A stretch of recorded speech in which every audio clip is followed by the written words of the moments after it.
La gente suele pensar que somos una sociedad avanzada y progresista, porque tenemos automóviles, teléfonos inteligentes y descubrimientos científicos. Nos dicen que vivimos en la cima de la cultura y de la civilización. Sin embargo, todo depende de cómo midamos el progreso. Es cierto que hemos alcanzado un desarrollo económico y tecnológico sin precedentes, pero al mismo tiempo, sufrimos un profundo deterioro moral y espiritual.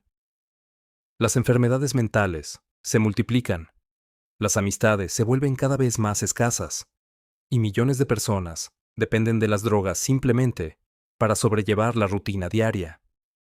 En este escenario distópico, nada se derrumba del todo, pero tampoco surge nada esencial. La civilización se acomoda en un estado de cansancio y futilidad, sostenida por un confort material apenas suficiente como para sofocar cualquier impulso hacia una revolución o un renacimiento.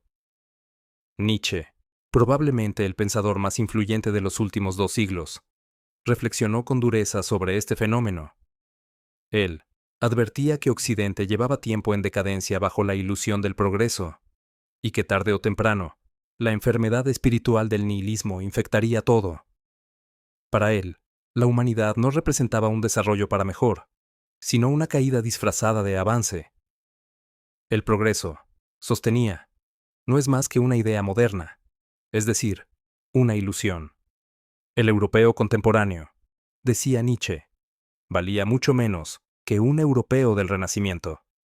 El crecimiento histórico no implica necesariamente elevación, ni fortalecimiento, ni verdadera superación. Hoy vivimos en una cultura plana, marcada por la imitación, pero sin verticalidad.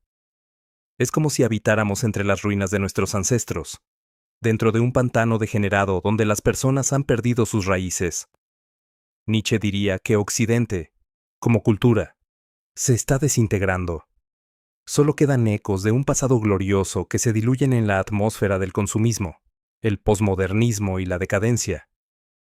Ya no existen lazos étnicos ni religiosos que unan, no hay un propósito compartido, y la mayoría se interesa más por equipos deportivos que por sus propios vecinos.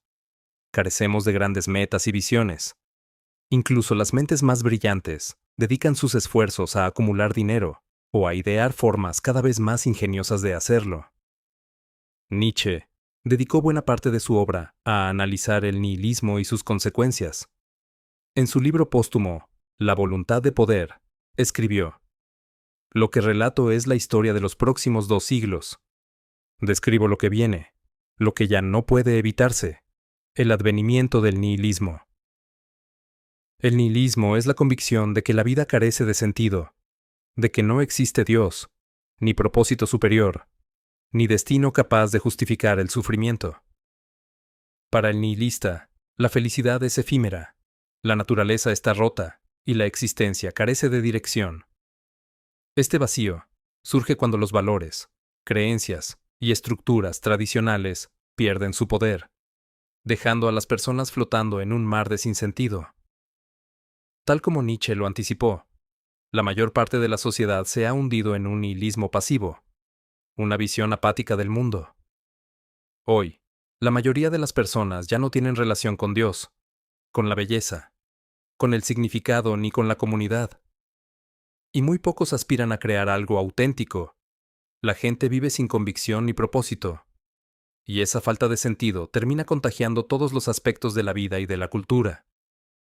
Este nihilismo generalizado da lugar a una sociedad hedonista y fragmentada. Cuando no existe meta alguna, todo vale, y la camaradería se extingue. Viktor Frankl lo resumió con precisión: cuando un ser humano no encuentra un sentido profundo, se refugia en la búsqueda de poder, o en la persecución del placer. Para entender el nihilismo, desde la perspectiva de Nietzsche, es fundamental comprender su concepto de la voluntad de poder. Según él, la voluntad de poder es el principio más básico de la existencia, el motor del que se derivan todos los sistemas morales y las distintas formas de ver el mundo. Este impulso es la fuerza vital misma, la tendencia natural a expandirse, crecer y desplegar todas nuestras capacidades. Nietzsche lo expresó con claridad: "Considero la vida como un instinto de crecimiento, de continuidad, de acumulación de fuerzas. Donde falta voluntad de poder, decía, aparece la decadencia. Y donde esta voluntad se manifiesta con fuerza, la vida es saludable. Así lo observaba en la Grecia antigua, donde los valores estaban orientados hacia la excelencia, la grandeza individual, la libertad profunda y la superación constante. Aquí es donde Nietzsche introduce la noción de decadencia. Para él, la decadencia ocurre cuando individuos o sociedades buscan aquello que en realidad los destruye, cuando lo que se considera bueno es, en el fondo, un veneno disfrazado. Un ejemplo claro está en nuestra obsesión con la comodidad. Occidente ha hecho de la seguridad, la protección y la igualdad los valores más altos. Pero estos ideales, advertía Nietzsche, nos debilitan, nos ablandan y reducen la intensidad vital. No se puede exaltar la igualdad y a la vez promover la excelencia, porque la excelencia, por naturaleza, es desigual. No se puede venerar la seguridad y esperar hijos valientes. No se puede vivir en la comodidad y al mismo tiempo anhelar fortaleza. Para Nietzsche, el conformismo, el confort y la obsesión por la igualdad son fuerzas que se oponen directamente a la vida misma. Por eso, los antiguos griegos y otros pueblos nobles veían esos valores con recelo. Los espartanos, por ejemplo, sometían a sus hijos a la agoge, un entrenamiento brutal que los obligaba a enfrentarse desde muy jóvenes al miedo, la adversidad y la guerra. Para ellos, el sufrimiento era una herramienta de formación. Creían que la vida vigorosa surgía únicamente del choque con el dolor y el desafío. Esta mentalidad puede parecernos extrema hoy en día, pero ilustra un punto esencial.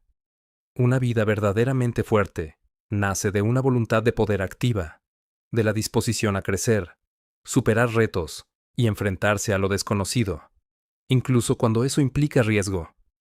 Sin aspiraciones ni confrontación con la dificultad, lo que queda es decadencia, debilitamiento y, finalmente, nihilismo.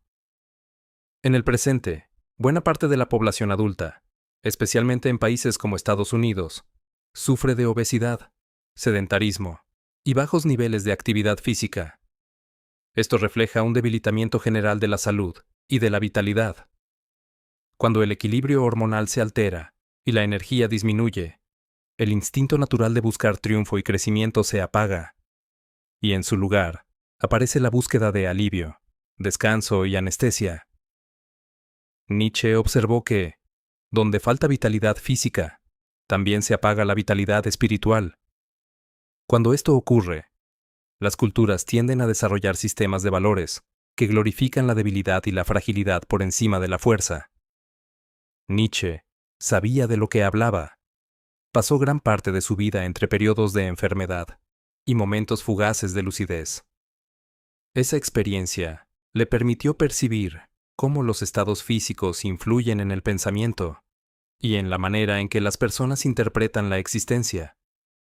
El verdadero filósofo, en este sentido, es aquel que logra distinguir lo que fortalece de lo que destruye, lo que eleva de lo que degrada. Su tarea es actuar como guía y sanador en medio de una cultura enferma. Nietzsche, fiel a este rol, dedicó su vida a estudiar aquellas culturas que consideraba más robustas, con el objetivo de comprender qué las hacía fuertes y vitales. La antigua Grecia, con ciudades como Atenas, Esparta y Éfeso, era un buen ejemplo. Eran comunidades relativamente pequeñas en población, pero cultivaban con intensidad la excelencia física, la libertad y el carácter. Aunque vivían en constante guerra entre sí, alcanzaron logros culturales y filosóficos que aún hoy nos asombran. Promovían una moral heroica que afirmaba la dificultad de la existencia y enseñaban que el sufrimiento noble y la superación personal eran virtudes esenciales. Sus mitos y tradiciones exaltaban la competencia, la ambición y el coraje.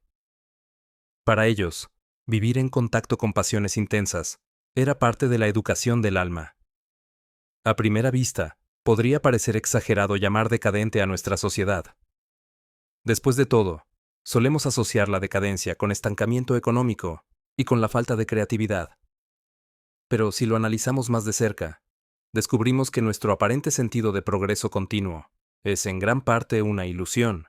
Internet, aunque ha transformado la comunicación y la vida social, también ha distorsionado nuestra percepción del mundo real y nos ha hecho creer que avanzamos más de lo que en verdad avanzamos.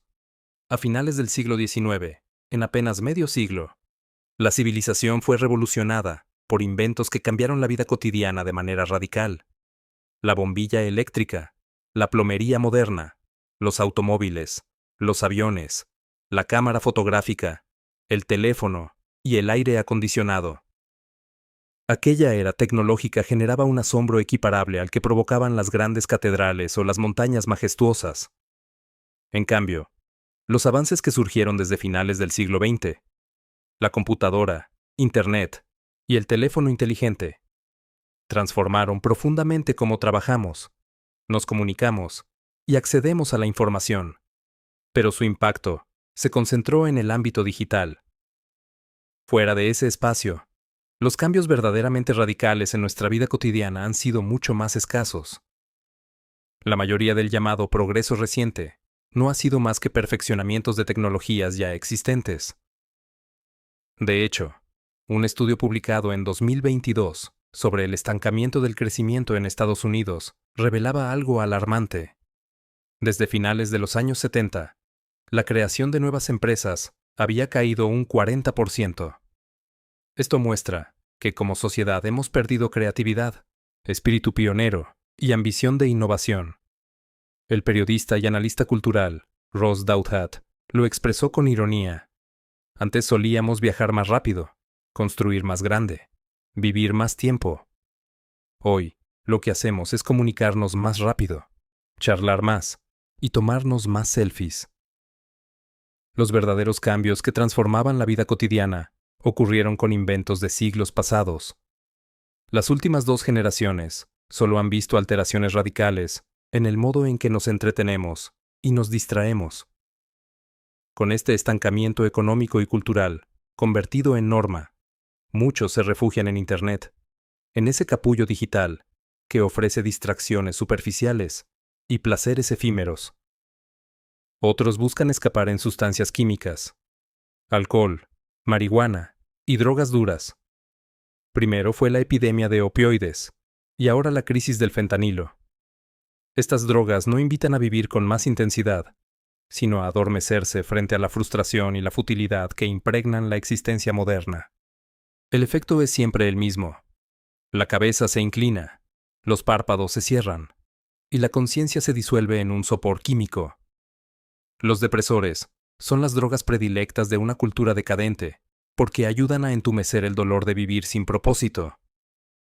Como escribía Ross Douthat, ni la marihuana comercial, ni el fentanilo ilegal logran igualar al soma imaginado por Aldous Huxley en Un Mundo Feliz, pero cumplen una función similar. Ofrecen un escape momentáneo a quienes de otro modo podrían rebelarse, crear movimientos radicales o sacudir a la sociedad. Son drogas que destruyen vidas, pero también estabilizan un orden social decadente, eliminando a los inconformes por sobredosis o por apatía crónica. Las drogas se entrelazan con los entretenimientos digitales, de la misma forma en que el soma se integraba al engranaje del Estado mundial, en la novela de Huxley. Abrumadas por el cansancio y la futilidad, las personas ya no buscan los riesgos de la libertad. Prefieren que el Estado las mantenga seguras y les provea cuidados básicos. Y en consecuencia, el poder político se adapta a esa demanda, configurándose de manera paternalista y controladora. Una de las razones por las que la decadencia es tan peligrosa es que la mayoría no la percibe como tal. Como seres humanos, somos altamente adaptables y aprendemos a normalizar lo absurdo. Consideramos estabilidad lo que en realidad es esterilidad, rutina lo que en realidad es repetición, y libertad lo que en verdad es autoritarismo disfrazado. Que nos acostumbremos a la decadencia no significa que no sea dañina. Su estabilidad es engañosa, porque la decadencia siempre deja a una civilización más vulnerable a la crisis, a la invasión o al colapso. Douthat lo resumía así: Lo único más aterrador que la aniquilación de una sociedad es que ésta se prolongue indefinidamente en su decadencia, como una Roma sin bárbaros que destruyan sus palacios, o una Nínive sin profeta que denuncie sus crímenes. Nietzsche lo había formulado en Más allá del bien y del mal. Lo bueno es todo lo que eleva la voluntad de poder y la vitalidad. Lo malo, todo lo que nace de la debilidad. La felicidad, en última instancia, es sentir que el poder crece dentro de uno, que se superan resistencias. Según Nietzsche, nuestra cultura es la de una civilización agotada, llena de hombres cansados, sin juventud ni la energía de ambición que caracterizaban a los griegos, a la Roma clásica o a la América del siglo XVIII. Una sociedad en su fase final, carente de la vitalidad que impulsa el florecimiento. Piensa en los momentos más enérgicos y juveniles de tu vida. Son experiencias que, por naturaleza, se oponen al nihilismo. De hecho, cuanto más fuerte, creativo y ambicioso es alguien, menos espacio tiene para cuestionarse el sentido de la vida, porque lo encarna con sus actos. Nunca verás a un niño de 5 años preguntándose por el propósito de existir, mientras construye un fuerte con bloques. Para él, el sentido está en la exploración, la creación, el desafío y el juego, justo lo que la voluntad de poder busca, territorios abiertos para conquistar y obstáculos dignos de superar. Cuando las personas no encuentran estos horizontes, ya sea por debilidad, enfermedad o sometimiento, caen inevitablemente en el nihilismo y en el hedonismo.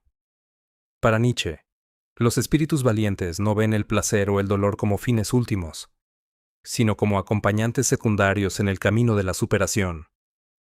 Considerar el placer y el sufrimiento como lo más importante es, según él, un síntoma de fatiga, de decadencia y de espiritualidad enferma.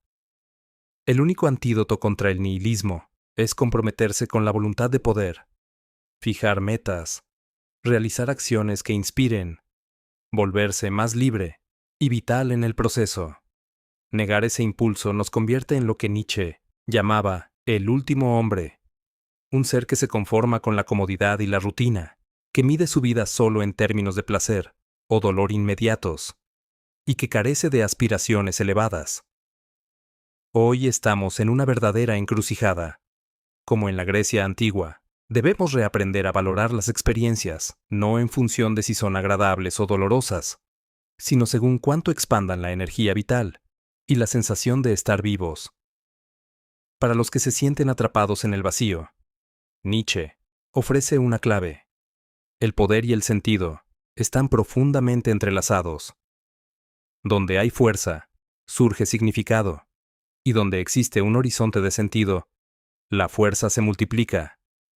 El poder nos permite ver la vida como algo valioso, nos da dirección y nos sostiene cuando llegan las pruebas. Ese mismo sentido fortalece el espíritu en la dificultad, donde otros se derrumban. Es un círculo evidente. Donde falta poder, todo se vuelve fútil. Donde falta sentido, la fuerza se disuelve. Los mitos antiguos nos recuerdan que lo divino nunca se entrega al hombre débil, sino a aquel que se atreve a soportar el peso de la existencia. Prometeo desafió a los dioses, robó el fuego y pagó un precio terrible, pero su acto abrió el camino a la civilización. Heracles, enfrentando trabajos imposibles, atravesó el dolor y la humillación para demostrar que la gloria pertenece solo a quienes resisten lo insoportable. Odiseo, luchando contra tormentas, monstruos y tentaciones, encarnó la perseverancia del espíritu humano hasta regresar a su hogar. Todos estos relatos transmiten la misma verdad. Lo divino se alcanza únicamente con resistencia, con prueba y con superación, y también advierten de los peligros. El inframundo está lleno de ilusiones. Orfeo lo aprendió cuando, incapaz de dominar su mirada, perdió para siempre a Eurídice. Quien desciende a la sombra sin haber fortalecido primero su voluntad, se convierte en presa de engaños, de espejismos que lo atan a la impotencia. Y lo mismo ocurre con las sociedades. Cuando se adentran en la decadencia sin vigor, quedan atrapadas en una espiral de ilusiones y futilidad. Para quienes se preocupan por el destino de nuestra civilización, la gran tarea es reconocer que vivimos en un tiempo decadente y aceptar que, incluso en medio de esa decadencia, todavía es posible vivir bien. Podemos ser fecundos, aún rodeados de esterilidad, creativos en medio de la repetición, y abrir pequeños espacios de vitalidad que desafíen el agotamiento cultural que nos rodea. Estos actos de renovación individual son cruciales porque mantienen encendida la chispa de la dignidad humana y preservan la posibilidad de un renacimiento cultural más amplio. Sin embargo, no basta con que unos pocos resistan. Si demasiados de nosotros permitimos que la futilidad colectiva infecte nuestras mentes, la decadencia se solidificará hasta convertirse en destino, y la civilización entera podría caer en una larga era oscura de siglos de agotamiento. Arnold Toynbee, en su monumental estudio de la historia, lo dijo con claridad. Las civilizaciones no mueren asesinadas, mueren por suicidio. Cuando las minorías creativas se desgastan y se convierten en élites que buscan únicamente su propia comodidad, arrastran consigo a las masas hacia el conformismo y la resignación. Aún así, la historia también enseña otra lección. Incluso en medio del colapso, siempre surgen herejías, rebeliones espirituales y movimientos nuevos que rescatan lo humano de entre las ruinas. Donde la decadencia parece triunfar, también germina la semilla de un renacimiento. El desafío, entonces, es no sucumbir a la apatía, sino vivir con la fuerza suficiente para encarnar esa chispa de renovación. Porque aunque nuestra sociedad esté enferma y en decadencia, aún depende de nosotros decidir si seremos parte de su suicidio lento o de la semilla de su resurgir.